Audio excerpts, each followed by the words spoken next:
Бул ширин кыз Бишкектин мектептеринин биринде окуйт. Ал мындан 7 жыл мурун Кыргызстандын 6 миллионунчу жараны болуп төрөлгөн. Меня зовут Айлин, мне 6 лет. Менин Я атым Айлин, родилась, 6 жаштамын. Ошто в төрөлгөм. Бишкеке, Келечекте Башкир. полиция кызматкери болгум келет.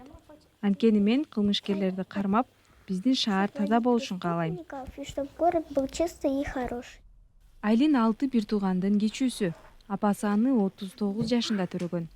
Атасы аскер кызматкери болгондуктан ал учурда Ошто жашашкан. Кийин Бишкекке көчүп келген үй бүлө кызынын өзгөчө атак менен төрөлүшүнө кубанышканын жашырбайт. Ошондо бир убакта он ыркай төрөлгөн деп уккам да, ошондо анан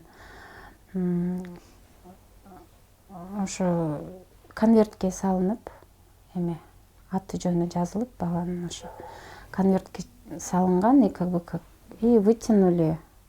А в этом конверте оказались мы, да, фамилия моего ребенка, да, получается. Ошо менен биз 6 миллиончу болуп төрөлүп калды да кызым. Практически обеспеченная болуп төрөлүп, ошо мамлекет жактан бизге 4 бөлмөлүү үй берилди. Ошол убакта жолдошум аскер бөлүгүндө командир части болуп иштеп жүрөт болчу. Кызыма 1 миллион депозит банкта, да, бирок депозит берилген.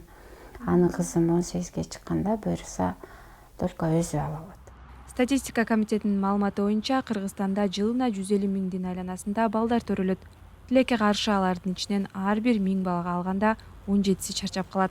Ушул эле учурда төрөтмө абалында каза тапкан энелердин саны жылына 80ден 100гө чейин жетет.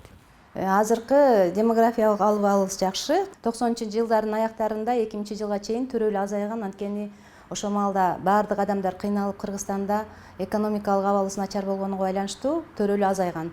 Азыр эми Кудайга шүгүр өсүп эле атабыз, жашообуз оңолду кичине. 2022-жылы болгон эл каттоонун жыйынтыктарынын негизинде быйыл Кыргызстандын калкынын саны 7 миллионго жете тургандыгы эсептелген.